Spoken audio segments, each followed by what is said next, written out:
Bon, il est temps de parler d'Alpine comme promis. Jusque-là, on en avait parlé très souvent dans les Fast 5 pour faire des points sur les performances, les courses, etc. Mais depuis le début de la saison, il s'en est passé des choses chez les Bleus, des bonnes et des moins bonnes.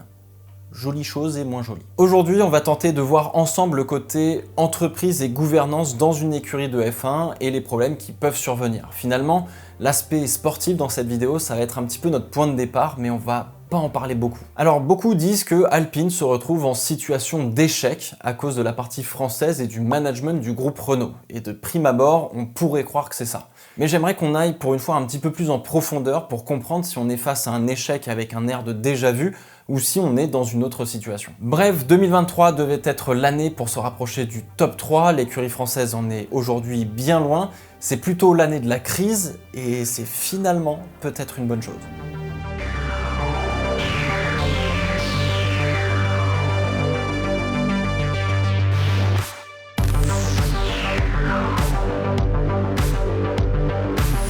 Oui, bon, c'est bizarre de commencer par un bilan, mais voilà 2 ans et demi que Renault a laissé place à Alpine et que la gouvernance de la marque a changé, entendez par là le management. P5 derrière McLaren en 2021, P4 devant McLaren en 2022, mais actuellement P6 loin derrière le Big Five comme j'aime l'appeler. Exit Alonso sur une histoire de durée de contrat plus qu'autre chose. Exit Piastri, la pépite de sa génération qu'il fallait vraiment pas lâcher et où ça a été extrêmement mal géré. Exit Laurent Rossi après seulement 2 ans et demi, exit Otmar Szafnauer après moins de 18 mois, exit Alan Perman dans les murs depuis plus de 30 ans et exit Pat Fry qui... on va en reparler. Alors s'il y a eu des sorties, il y a eu des rentrées. In Bruno Famin qui a gagné notamment Le Mans et le Dakar je crois avec Peugeot, c'est pas rien. In David Ebrivio qui vient de la moto mais... bon, voilà. Et in Pierre Gasly, qui est finalement un très joli coup pour l'écurie, vu le pédigré du pilote français, et surtout, vu dans l'état dans lequel on était en 2022. Depuis 2021, donc, une victoire, un podium d'Alonso, 2 podiums cette année sur des opportunités de week-end à saisir, plus que sur une performance régulière. C'est pour ça qu'il n'y en a que 2, contrairement à McLaren et à Aston Martin. Le fameux chemin des 100 Grands Prix annoncés en 2021 ou début 2022, on sait plus trop, il a pris un sacré coup dans la gueule, quoi. Alors cette année, la voiture, elle est garée. Faut pas avoir peur des mots, elle est loin de l'ambition de recoller au top 3 de 2022. Pire, Aston Martin et McLaren ont fait des steps qui sont phénoménaux et ont réussi là où a échoué Alpine. Et donc nous voilà, fin septembre 2023, beaucoup s'accordent à dire que, vu de l'extérieur, c'est un bordel. Alors, on va essayer d'aller voir de plus proche ce qu'il se passe.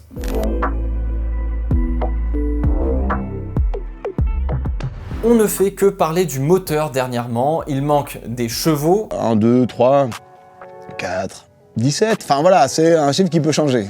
En plus de ça, les power units cassent assez souvent chez Alpine, bref, Viry-Châtillon s'en prend plein la tête. On en est presque à sous-entendre que le moteur est le seul responsable des performances de cette année par certains journalistes. Je me permets d'interrompre ce film parce qu'on se fout un peu de ma gueule. Remontons à fin 2021, Rossi annonce que Viry-Châtillon travaille sur un nouveau Power Unit depuis quelques mois pour 2022. Ce Power Unit a pour objectif d'être le plus performant possible car il y a le gel des moteurs qui entre en vigueur début 2022. Donc, à partir de 2022, les motoristes n'ont plus le droit de développer leur moteur pour de la performance. Par contre, on a toujours le droit de le fiabiliser. Donc, un moteur rapide mais qui casse, c'est une bonne strat. Alonso va en faire amèrement les frais, au point de l'exténuer à Mexico d'un point rageur, pompe à eau récalcitrante revue pour 2023, mais ça continue, on a toujours des moteurs et des boîtes de vitesse Alpine qui cassent. Bon, si vous voulez finir premièrement, faut déjà finir. Ok, il y a probablement encore du boulot côté fiabilité, mais et la perf du coup? Parce qu'en 2022, on n'a pas parlé d'un potentiel problème de performance sur le moteur Alpine, si ma mémoire est bonne. C'était même une perf qui était très correcte quand ça roulait bien. Et vu qu'il y a le gel, pourquoi ça devient un sujet d'un coup d'un seul pour dire qu'il manque des chevaux à la voiture? On n'a pas le droit de développer pour trouver de la performance. Donc chaque moteur a la même perf que l'année dernière. C'est un dominateur commun entre 2022 et 2023, non? Du coup, comment on explique qu'Aston Martin et McLaren aient fait l'un des steps les plus conséquents de ces dernières années en quelques mois et que Alpine, non? C'est pas le moteur, mais l'aéro et le châssis de ces voitures, on est d'accord. Le plus gros gain à trouver est donc sur la partie aéro et châssis et non pas sur le moteur, puisqu'on n'a pas le droit d'y toucher. Ça n'empêche que oui, il y a un déficit sur le moteur, mais il n'explique pas à lui seul la valise que prennent les voitures bleues par les McLaren ou les Aston Martin à la régulière. Résultat, une P4 l'année dernière était normale entre guillemets, une P6 cette année loin du Big Five, c'est le résultat d'une aéro et d'un châssis qui est stagnant au mieux, médiocre au pire au regard des ambitions de la marque. Alpine, ils veulent devenir champions. C'est pas une AlphaTauri non plus la bagnole. Du coup, on sait ce qu'il faut faire à Viry, mais personne n'a remis en cause ce qu'il se passait à Enstone, qui jouit d'une immunité médiatique assez étonnante, peu importe la crise, puisque apparemment le mal vient toujours de l'autre côté de la Manche, c'est-à-dire du côté français. Mais est-ce que c'est vraiment le cas ?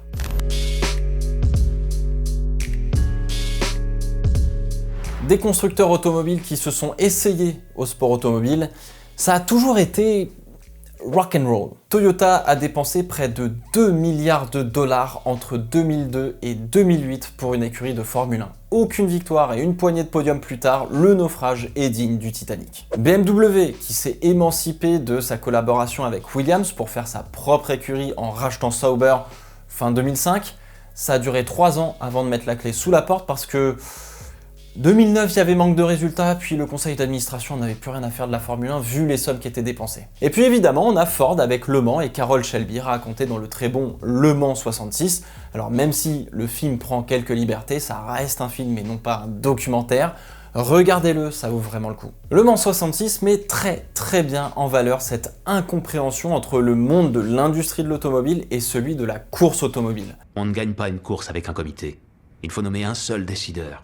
Dans l'industrie de l'automobile, on a des plans, on a des échéances, des études, des chiffres, on répond à un besoin d'un consommateur. Le sport automobile, lui, ne parvient jamais à résoudre le problème qu'il pose, même en cas de victoire. Une voiture de course, c'est jamais assez rapide. C'est un combat perpétuel de tous les instants où la récompense n'est pas une marge brute avec une rentrée d'argent, mais juste une gloire qui est somme toute extrêmement éphémère. L'industriel, il est rationnel. Le coureur, il est émotif. C'est pour cela que dès qu'il y a le management d'un grand groupe directement impliqué dans une écurie de course, ça merde. Et vice versa d'ailleurs. Une écurie qui crée ses propres voitures de route, excusez-moi, mais ça tournait assez souvent au vinaigre. Et même McLaren et Ferrari, il y a eu des moments où c'était chaud quand même.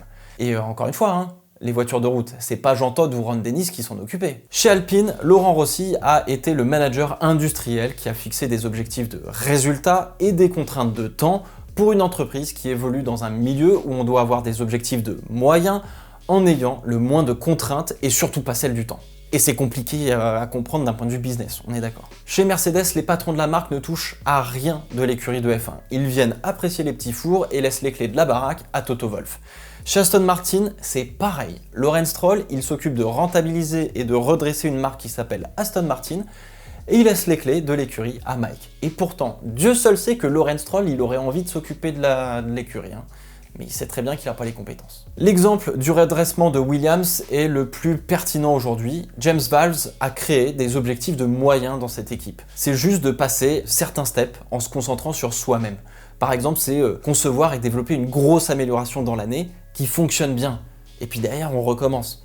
Exécuter parfaitement les arrêts au stand. Et derrière, on recommence. Et on s'améliore comme ça. Mais il n'y a pas de objectif de résultat, le fond plat doit faire tant de points d'aéro, tu vois. C'est pour cela qu'annoncer une date pour gagner, c'est se tirer une balle dans le pied dès le début. C'est foirer son plan de jeu avant même de commencer.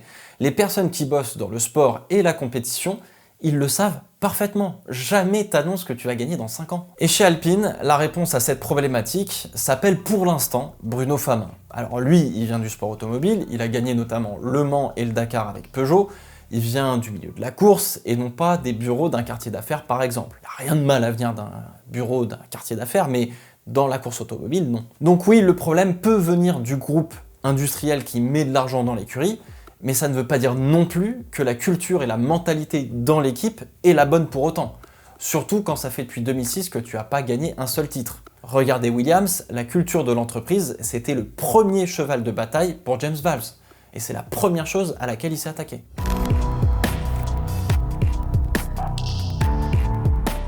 J'ai mis beaucoup de temps à en parler parce que en fait, je pensais que quelque chose m'échappait à propos de ce recrutement. Mais Otmar Szafnauer, c'est une énorme putain d'erreur de casting. Alors beaucoup disent que c'est grâce à Otmar qu'Aston est aussi fort aujourd'hui. Alors, Je suis désolé de vous le dire, hein, mais Dan Fallows, il n'a pas quitté Red Bull pour les beaux yeux d'Otmar.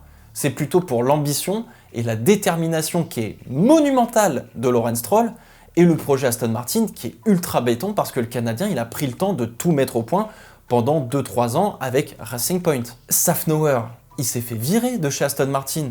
Il n'a jamais vraiment rien réalisé avec Force India à part performer avec peu de budget, ce qui est déjà pas mal. C'est quelqu'un qui a l'air d'être très gentil, qui est un magnifique trait de caractère humain, qui est essentiel à avoir d'ailleurs aussi, la gentillesse c'est quand même pas mal, mais c'est pas une compétence professionnelle pour gagner des courses. Je n'ai donc jamais compris pourquoi Alpine est allé chercher le gars qu'un businessman milliardaire a viré. Les connexions se font. Aston Martin était elle aussi en pleine construction avec des ambitions et des objectifs qui sont similaires à Alpine, et c'est toujours le cas aujourd'hui d'ailleurs. Alors probablement qu'Otmar a amené BWT et que c'est une belle rentrée d'argent pour faire des investissements, mais autrement, je sais pas. Mais les deux départs les plus impactants dans la culture et la mentalité de l'écurie à Enstone sont Alan Perman et Pat Fry. Deux personnes qui sont extrêmement respectées dans le paddock, deux grosses pointures a priori. Alors Alan Perman, pour vous faire court, il a connu Michael Schumacher sous Benetton avec Briator, donc 94-95 champion du monde. Il a été l'ingé de course de Trulli, de Fisichella notamment, et il a été COO de l'usine à Enstone et finalement directeur sportif. Bref, c'est lui qui avait un peu le rôle de chef d'orchestre dans l'usine et sur les Grands Prix. C'était lui finalement le garant du groupe d'humains qui bossait à Enstone à travers tous les rachats et les changements trop nombreux, on est d'accord, de top management de l'écurie. Il a protégé Enstone à juste titre. D'ailleurs, tous les teams principaux devaient être adoubés par Alan Perman. Éric Boulier, il a mis 2 mois avant d'avoir la bénédiction de Perman pour avoir l'équipe avec lui et non pas contre lui.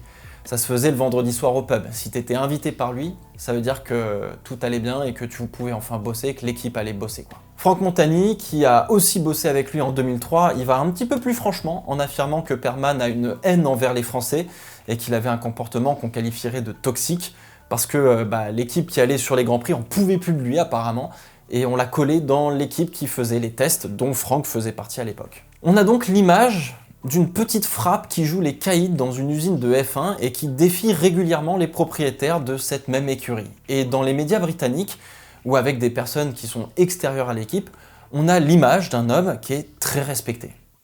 Je comprends pas. Christian Horner et Toto Wolff, qui n'ont jamais travaillé avec lui, affirment que c'est surprenant de virer quelqu'un qui a 34 ans d'expérience. Et pour d'autres, que c'est l'homme de la situation et que le virer est une énorme erreur, comme diraient certains journalistes britanniques, qui ont d'ailleurs bossé avec lui. Alors la vérité doit probablement se situer entre les deux, je pense, mais s'il est si bon comme l'affirme la presse britannique, pourquoi il n'a jamais été débauché en 34 ans de Formule 1 pour aller dans d'autres écuries, dont des top teams par exemple, quand Enstone a stagné? Peut-être qu'il avait envie de rester là où il était, peut-être qu'il était très bien. Et de toute manière, je vais vous le dire, s'il est effectivement aussi bon et respecté que ça, ça se confirmera quand il se retrouvera dans une autre écurie de F1 d'ici moins d'un an, le temps de voir sa clause de non-concurrence se terminer. Bon, je termine avec Pat Fry, lui aussi un ingénieur de renom, longtemps chez McLaren et Ferrari notamment, pointure pour le coup. Il est arrivé en 2020 à Enstone, un vrai bon coup et un vrai bon recrutement, avec le rôle de Chief Technical Officer, avec pour mission de tout superviser sur la voiture, la construction, etc., et de fixer des objectifs de performance. Alors il devait aussi chercher et trouver les technologies futures à utiliser sur la voiture, entendez par là trouver des innovations comme, je sais pas, le DAS de Mercedes par exemple, tu vois, ce genre de truc. Et depuis 2020, il s'est pas vraiment passé grand chose, quoi. Alors Pat Fry est parti de lui-même vers Williams, là aussi pareil qu'il y avait une espèce de haine envers les Français, j'en sais rien pour le coup. Je parie que l'ambiance d'Enstone devait pas lui plaire, encore moins quand il y a eu le changement de management avec l'arrivée d'Alpine.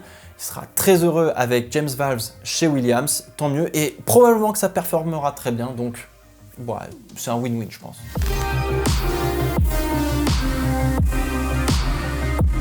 Bon, tout le monde est content quand ça performe, c'est pas nouveau, un podium ça booste toujours les troupes, mais c'est quand on est dans le dur qu'on voit vraiment ce qu'il se passe. Et ça, on en a parlé en live plusieurs fois cette année, et vous étiez assez d'accord, voire même plus dur que moi sur le sujet, mais en début de saison, on avait l'impression que les mécanos chez Alpine et le langage corporel quand on les voyait à la télé, faisait qu'on avait l'impression qu'ils étaient juste là pour faire acte de présence, que ça fasse P6 ou P14, c'était un peu du pareil au même. Alors vous me direz si vous avez ressenti la même chose, mais ça reste évidemment juste une impression, et c'est pas le cas de toute l'écurie. Là je parle des quelques personnes qui vont sur les Grands Prix. Mais imaginez que si nous on peut faire ce constat devant notre télé, ce genre de réflexion, ceux qui sont à l'usine, qui bossent comme des oufs et dont le travail a l'air d'être pris un petit peu à la légère, ou du coup avec du dilettantisme comme l'avait dit Laurent Rossi à Miami, ils en pensent quoi? Non mais parce que des 1000 employés qui bossent pour l'écurie, bah y en a qui en 15 ans, ils ont jamais vu la voiture sur laquelle ils travaillent rouler. C'est pas parce que vous bossez en F1 que vous allez sur les Grands Prix tous les week-ends. Ça c'est réservé à une poignée de moins de 100 personnes par saison. C'est ce qu'on appelle l'équipe de course. Alors du coup je me pose la même question de savoir si c'est aussi le cas chez Haas par exemple ou chez Alfa Romeo, etc. Si la culture est la bonne et celle qui permet d'aller de l'avant, de se sentir bien dans cette entreprise ou chez Haas ou machin, et d'être bien dans une quête de s'améliorer et de succès quoi. C'est une autre culture. Et comme vous l'avez vu chez Williams, ce changement de culture s'opère en ce moment même et c'est ce qui prend mais alors le plus de temps. Et ça passe par un leader qui est fort, qui réorganise les troupes et qui crée et donne et reçoit de la confiance à tous les niveaux. Aujourd'hui, la question à laquelle on n'a pas encore la réponse, c'est qui va le faire chez Alpine. Bruno Famin, pour l'instant, c'est le team principal par intérim. Beaucoup ont pensé à Binotto pour prendre ce rôle de team principal, mais ça a été fermement écarté par Alpine. Non pas que j'aime pas Binotto, mais non. Alors, team principal chez Alpine, la fiche de poste, c'est quoi? C'est vient du sport auto, à la culture de la gagne, de l'ambition, parce qu'il en faut là, du temps, de la carrure pour mener une profonde restructuration et la construction d'un projet de marque de sport auto en Formule 1. Et évidemment, des qualités humaines et managériales qui sont incroyables et indéniables. Grosso modo, si vous préférez, il nous faut un mec comme Jean Todt, Ross Brown ou Christian Horner ou Toto Wolff. Enfin bref, faut un gars, ou une meuf d'ailleurs, qui a une dalle de gagner et qui inculque une culture forte, sans parasite en interne. Bref, dites-moi si vous avez des noms, mais dans le paddock de F1 aujourd'hui, j'en vois pas beaucoup, voire quasiment aucun. Alors Abitbull, il reviendra pas, c'est l'ancien management, c'est Carlos Ghosn, etc. Donc non. Éric Boulier, il a eu un pied dehors peut-être un petit peu trop longtemps, donc peut-être un peu long à se remettre en route, etc. si on chipote, mais c'est pas du tout un mauvais candidat, loin de là. Mais encore une fois, ça fait partie du passé. Est-ce que du sang neuf, c'est pas mieux quand tu veux opérer des changements en profondeur? Bref, c'est pas simple du tout et a priori, il faut aller chercher peut-être en dehors de la F1, WEC, rallye, ce que tu veux. Finalement, peut-être que la réponse, ça peut être aussi Bruno Famin lui-même qui peut devenir team principal chez Alpine, j'en sais rien. Dans tous les cas, il faut que l'organigramme dans le groupe Renault soit clair et surtout très fonctionnel. Philippe Krief, c'est le nouveau patron de la marque Alpine, il fait des voitures de route. Les best-sellers de chez Ferrari, c'est lui, les derniers là. Il est excellent là-dedans et il faut pas qu'il vienne mettre son nez dans l'équipe de F1. Et a priori, on est plutôt pas mal parce que le sport auto, c'est pas un truc qui l'intéresse forcément. Il préfère fabriquer des vraies belles caisses de route, machin. Le sport auto, non. Bon. Alors Bruno Famin, qui dirige Viry et le motorsport global chez Alpine, il va devoir superviser la F1, le programme endurance avec la 424 là, et les moteurs. Ça fait beaucoup de casquettes, donc il va falloir probablement qu'il s'entoure bien pour que ça fonctionne un petit peu tout seul de chaque côté, mais que tout ça, ça se fasse aussi en synergie, ça c'est le plus important. Et alors derrière, il va falloir juste rendre des comptes à monsieur Luca De Meo, comme Wolff le fait avec le conseil d'administration de Mercedes, et là ça ressemblera à quelque chose de plutôt propre et ça créera une stabilité tant que l'industriel fait confiance aux coureurs et vice versa.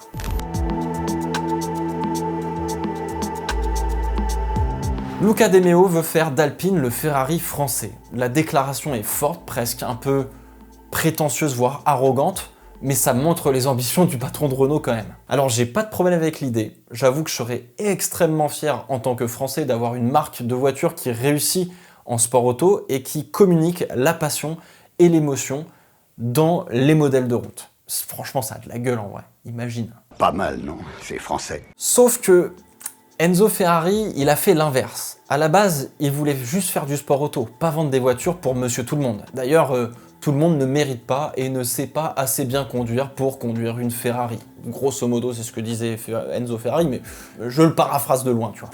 D'ailleurs, Ferrari, encore aujourd'hui, peut vous refuser l'achat d'une voiture au cheval cabré si jamais ils ont envie, quoi. Bref, la vente de voitures de route permettait d'alimenter en argent l'équipe de course du monsieur, la fameuse Scuderia. Et puis, le cercle vertueux des succès en F1 se sont transformés en vente de voitures de route. Gagnez le dimanche, vendez le lundi, comme je vous le dis depuis...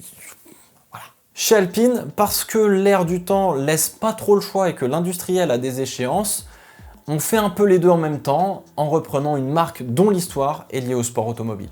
Alors à terme, oui, ce serait pas mal que la vente de voitures de la marque finance en partie l'écurie dont on attend le succès, qui en retour façonne un peu plus le mythe et le storytelling de la marque, qui permet de vendre un peu plus de bagnoles. Et là, t'as ton cercle vertueux. Alors, les nouveaux modèles chez Alpine, ils sont en train de se faire, ils vont sortir d'ici 1 ou 2 ans, je crois, pour les premiers, jusqu'à 2027, il y a toute une gamme. Ce qu'il manque pour le moment, c'est le succès en sport auto. Et c'est pour cela que le temps presse. Alors, admettons, si dans 2 ans, par exemple, Alpine se battait pour le championnat du monde en Formule 1 et une victoire aux 24 heures du Mans, mais imaginez la cote des nouvelles voitures Alpine. C'est pour ça que c'est la crise, mais qu'Alpine, en tant que marque, ne peut pas se passer du sport automobile et encore moins de la plateforme qu'est la Formule 1, et d'y avoir du succès pour le coup. Bon, de loin, on se dit rebelote, c'est la 15e fois qu'on annonce un plan de 5 ans ou 100 courses qui tombent à l'eau parce que le management il connaît absolument rien à la F1 et ça fout tout en l'air. La suite logique à tout ça, c'est une revente de l'écurie. Là, je n'en peux plus. Je suis en bout du rouleau. J'ai envie de rentrer, me foutre mes savates et terminer bonsoir. Sauf que le plan de Luca De Meo pour la marque Alpine nécessite une écurie de course, F1, endurance, ce que tu veux. Encore plus une écurie de F1 pour le coup, vu la plateforme médiatique que c'est. Le départ de certaines figures comme Alan Perman et d'autres membres moins connus qui bloquent le changement ou qui bloquaient le changement chez Alpine montre que pour la première fois depuis Briator, cette écurie est en train de changer.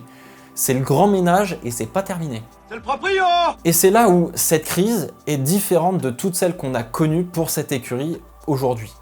C'est qu'il y a des changements qui sont faits en profondeur et non pas juste des stickers sur la bagnole. Finalement, je vois ces 2 ans et demi depuis la reprise de Renault par Alpine, plus comme un audit interne qui a été un peu compliqué et qui a pris beaucoup trop de temps pour qu'on puisse enfin faire les vrais bons changements dont a besoin Enstone, Viry, la globalité de ce projet. Alors si Renault F1 depuis 2016 a stagné entre la P4 et la P6 et même avant quand c'était Lotus, c'est qu'il y a un changement profond à faire. Et il aurait fallu prendre 2021 pour faire tous ces changements. L'approche a été habituelle, reprendre ce qui existe et construire dessus, alors que certaines fondations se sont moisies au fur et à mesure du temps. Regardez Stroll et Force India, devenus Aston Martin. Il y a tout qu'à changer, il n'y a rien qui est comme avant. Des investissements dans les infrastructures ont été faits, le moteur est beaucoup moins mauvais que ce qu'on lit dans la presse, faut être tout à fait honnête. Enstone doit être restructuré, avec aux commandes un leader qui doit venir du sport auto et qui a la confiance de l'industriel Luca De Meo. Pas le job le plus facile de la Terre. 2023 n'est donc pas la fin ou l'échec d'Alpine, mais probablement son véritable commencement. Il n'y a cependant aucune garantie que ça se transforme en succès. Par contre, en opérant des changements profonds comme ça, Alpine se donne beaucoup plus de chances de ne pas échouer. Voilà. Bon, c'est les choix de cette fin d'année qui vont jouer pour l'avenir de toute l'écurie et même de la marque. Autant dire qu'on a un moment charnière. Donc là, le boulot il fait que commencer. Bon courage.